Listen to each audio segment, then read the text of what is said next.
স্প্রেয়ারও লাগবে আমার বর্ষা বেড়ে যাচ্ছে স্প্রেয়ারও লাগবে দরকার হলে স্প্রে বেশি বেশি করে না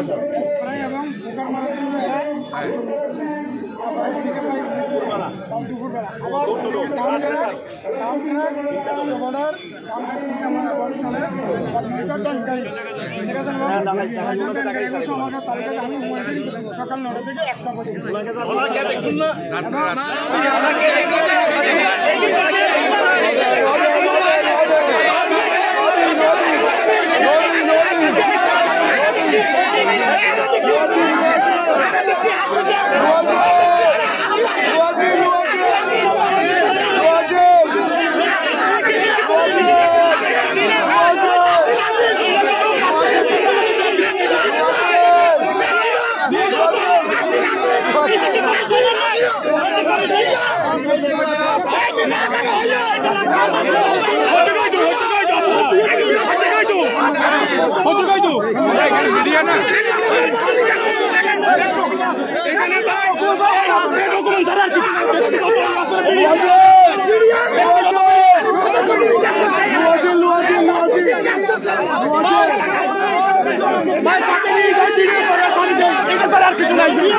থেকে 1টা পর্যন্ত আমি মেয়রের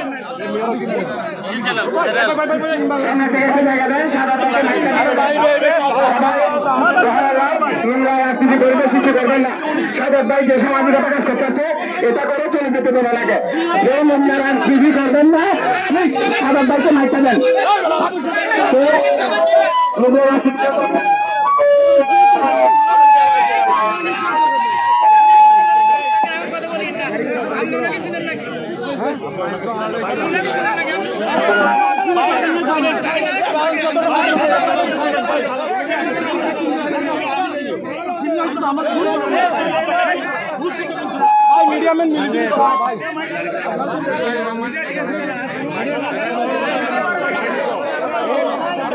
পুলিও বড় করতে না পুলিও বড় করতে না কেন বলার তো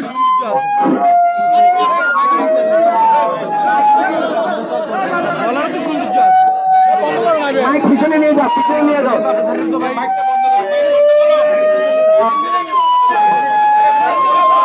বন্ধ করতে হবে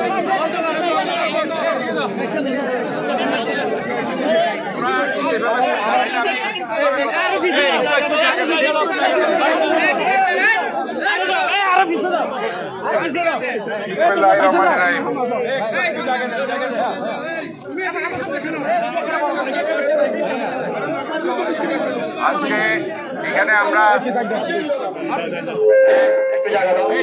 বন্ধ করো না বিসমিল্লাহির রহমানির রহিম আজকে আমরা 38 নং ওয়ার্ডে যে মহাশখালটি আপনারা জানেন দীর্ঘদিন ধরে একটি জলাবদ্ধতা প্রকল্পের আওতায় এনে কাজ চলছে, সেই খালটি দেখার জন্য আমরা এখানে এসেছি। আমি আসলে ইনফ্যাক্ট এখানে যারা আমার নেতাকর্মীরা আছে তাদেরকে বলতে চাই, প্রত্যেকটা ওয়ার্ডে আমি যাচ্ছি, আমি প্রত্যেকটা ওয়ার্ডে গিয়ে যারা পরিচ্ছন্ন কর্মকর্তারা তারা ঠিকমতো কাজ করছে কিনা সেটা আমরা দেখছি। আজকে আমি এখানে 55 জন যারা আছে 57 জনের মধ্যে 2 জন অ্যাবসেন্ট, তাদেরকে আজকে আমি বহিষ্কার করলাম। এরা এখানে আর কাজ করতে পারবে না, তাদের পরিবর্তে আমি নতুন কাউকে এখানে দিব। এবং আপনাদের এই 55 জন যারা আছে ডোর টু ডোর যারা করছে তাদেরকে উদ্দেশ্যে আমি স্ট্রংলি বলতে চাই, জনগণের সেবা আপনাদেরকে দিতে হবে। জনগণের সেবা দিতে না পারেন তাহলে অবশ্যই আমি নতুন কর্মকর্তা এখানে নিয়োগ করব। আমি এখানে সুপারভাইজার সচিব যারা আছে বলছি, জন্ম নিবন্ধন যারা করছে তারা যেন কোনো হয়রানির শিকার না হয়। এখানে আমি অনেক ধরনের কমপ্লেইন পাচ্ছি জন্ম নিবন্ধন নিয়ে, তারা বিভিন্ন হয়রানির শিকার হচ্ছে। এই হয়রানির শিকার যাতে এবং সার্টিফিকেট বিবিধ নিয়ে যারা সমস্যার মধ্যে আছে এই ধরনের কমপ্লেইন আমি যাতে না পাই, দ্রুত গতিতে আপনারা এখানে স্থানীয় যারা আমাদের নেতৃবৃন্দ আছে, বিশেষ করে যারা সম্মানিত ব্যক্তি আছে তাদের সাথে কথা বলে, প্রয়োজন আমাদের যারা ম্যাজিস্ট্রেট দায়িত্ব আছে এখানে তিনটা ওয়ার্ডে একজন, তাদের সাথে কথা বলে এটা দ্রুত করে ফেলবেন। কারণ আমরা চাই ওয়ারিশ সনদ দেখতে এটা সার্টিফিকেট লাগে, কারণ ওয়ারিশ সনদের উপর অনেক কিছু নির্ভর করে। কারণ ওয়ারিশ সনদ যদি কোনো কারণে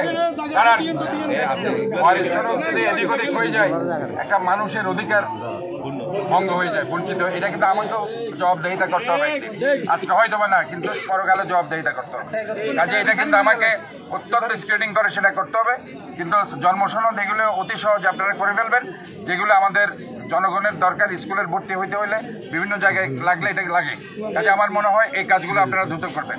আরেকটি কাজ আমি আপনাদের বলছি, আপনারা সবসময় মনে করবেন ডাক্তার শাহাদাত একা মেয়র নয়, আপনারা সবাই ডাক্তার শাহাদাত হিসাবে এখানে আপনি কথা বললে তো হবে না, আমি বলতেছি এখানে আপনারা নালার মধ্যে ময়লা ফেলবেন না। নালার মধ্যে বিশেষ করে পলিথিন, প্লাস্টিক এবং কর্কশিট ফেলবেন না, যেগুলি জলাবদ্ধতার মূল কারণ। জলাবদ্ধতার জন্য অনেক টাকা খরচ। এখন দেখেন যে খালগুলি মশকাল আমি দেখছি প্রচুর পরিমাণে পলিথিন আমি খালের উপরে হাঁটা যাবে। কাজে এই যে পলিথিন আপনার 4, 5, 6 ফিট হয়ে গেছে, এটার কারণেই কিন্তু আপনার মূলত জলাবদ্ধতা। এই যে পলিথিন যদি মাটিতেও যদি মিক্স হয়ে যায়, এটা উর্বরতা কমিয়ে ফেলে। কাজে পলিথিনের বিরুদ্ধে কিন্তু আমাদের সচেতনতা হতে হবে এবং এইটার বিকল্প হিসাবে অন্য একটা কিছু আমরা চিন্তা করছি, দ্রুত বাজারজাত করে তার যাতে করে পলিথিনের বিকল্প হিসাবে সেটা আমরা ব্যবহার করতে পারি। এই জন্য ইনশাল্লাহ আমরা সেটা ব্যবস্থা নিচ্ছি। অনতিবিলম্বে আমরা এটা মনে করি যে এখানে আপনাদের যে কাজগুলো চলছে সিডিএর যে উন্নয়ন প্রকল্প, সেগুলোর মাধ্যমে যদি দ্রুত খাল খনন কর্মসূচি থেকে শুরু করে এবং বাস্তবিক পক্ষে 2026 সালে এটা যদি ফাইনাল স্টেজে যায় এবং সেখানে তখন জলাবদ্ধতার ফাইনাল স্টেজ আমরা বুঝতে পারবো। তবে এর মধ্যে যে জিনিসটা আমাদের দরকার সেটা হচ্ছে আমরা কোনো ধরনের ময়লা আবর্জনা এবং পলিথিন, প্লাস্টিক খালে নালায় ফেলবো না, এটা হবে আমাদের মূল অঙ্গীকার। এবং মশার ব্যাপারে আমি বলছি, মশার স্প্রেম্যান যারা আছে প্রয়োজনে আমি এখানকার সুপারভাইজার সেক্রেটারিকে বলতে চাই যে আপনারা অবশ্যই মশার স্প্রেম্যান বাড়াবেন।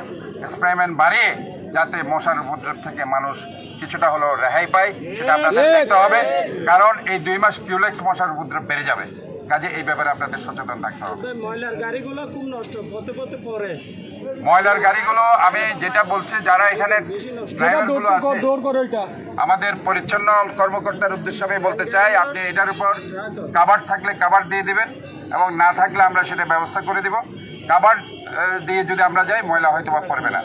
এবং এটা রিপেয়ারিং এর জন্য গাড়িগুলো ডোর টু ডোর যায়, ওইগুলো নিচে দিয়ে পড়ে ভাই, এগুলো রিপেয়ারিং এর জন্য ডোর টু ডোর যারা ডোর টু ডোরের এদেরকে আমি আবারও বলছি, গাড়িগুলো রিপেয়ারিং করতে হবে। যারা 41টা ওয়ার্ডে ডোর টু ডোর করছেন এই ওয়ার্ড সহ, তারা আমি তাদের সাথে ইন্টারভিউতে বসবো।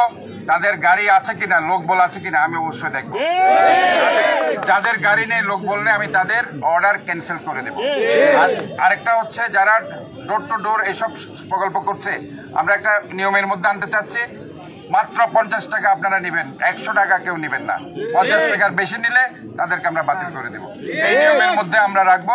আমরা চাই জনগণের সেবা দিতে হবে।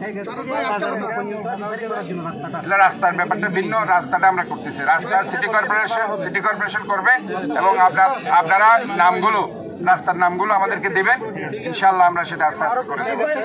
আর প্যাচওয়ার্কসের কাজগুলো চলমান, দাঁড়ান প্যাচওয়ার্কসের যে কাজগুলো আছে চলমান, এগুলো চলতে থাকবে ইনশাআল্লাহ, চিন্তা করবেন না।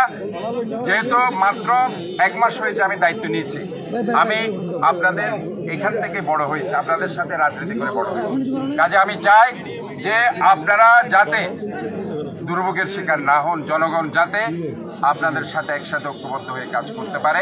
জনগণ এটা বলতে পারে বিএনপির একজনকে মেয়র পেয়েছে, সে ভালো কাজ করছে, এবং এই জন্য আপনাদেরকে ঐক্যবদ্ধ থাকতে হবে, এটার কোনো বিকল্প নেই। আমাদের সাংগঠনিক কোনো কাজের জন্য হয়তো মনের কোনো অমিল আছে, কিন্তু উন্নয়নের কাজের ব্যাপারে আমাদেরকে সবাইকে ধন্যবাদ। আর এখানে নামগুলো 55 জন, যেগুলি নাম আমরা বারবার বলছি, যদি কোনো কমপ্লেইন আপনাদের বিরুদ্ধে যায় এদের মধ্যেও ছাঁটাই করা হবে। কাজে আপনারা সাবধান হয়ে যান।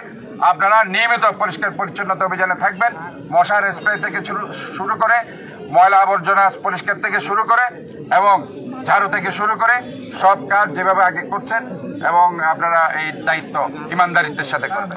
ধন্যবাদ। এখানে যে সুপারভাইজার আছে বুঝছেন,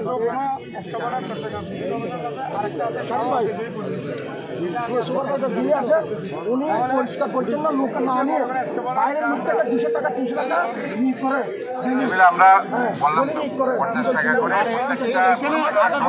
যারা 50 টাকা, এগুলি অভিযোগ আপনারা লিখে থাকেন, আমরা যেটা কমপ্লেন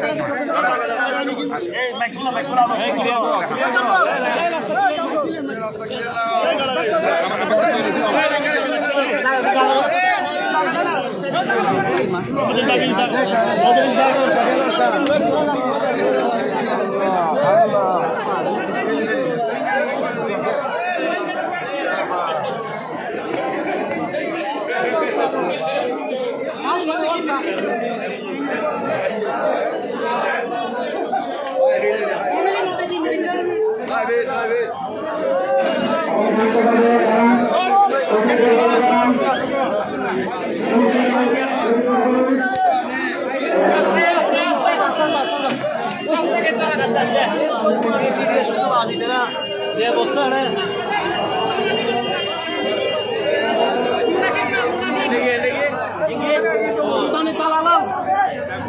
অনেকে মোদি কে মিটিং নিছিল সুদানি কই না যখন যে সাংবাদিক আর বিশ্বকে এ সুদানি বাইনের মার এ আমার বিরুদ্ধে ভাই লিখতে উল্টো উল্টো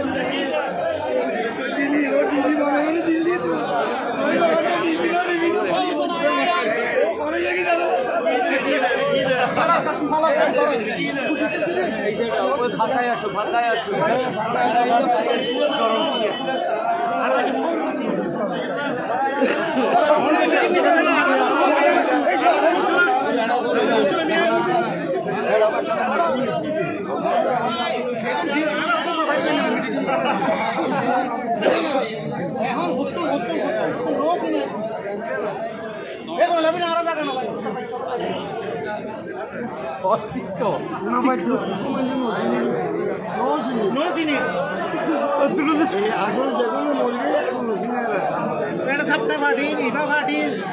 আগারা বাগারা কি কাল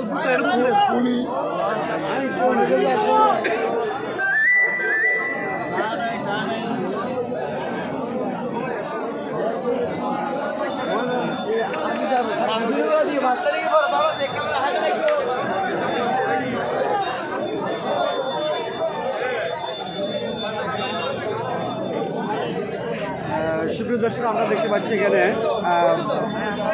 মেয়র ডাক্তার সাদাত হোসেন সাহেব এবং হারবিশ নগর ও আপনার তারপরে আমির হোসেন মাহমুদ চৌধুরী সাহেবের সুযোগ্য পুত্র রয়েছেন এখানে। ওনারা এখন কাল খননের উদ্দেশ্যে কিন্তু এখান থেকে শত শত নেতাকর্মী বা হাজার হাজার নেতাকর্মী সকলে এখানে আসছেন এবং প্রশাসন সহ সরকার সিটি কর্পোরেশন স্বেচ্ছাসেবক শাসক দল এবং প্রশাসন সহ এখানে উপস্থিত আছেন, অনেকেই আছে। আমরা দেখানোর চেষ্টা করছি। আছেন বড় অফিসের পাশে কক্ষে একটা রুমে ওনারা মিটিং করছেন এবং তারপরে বেরোবেন।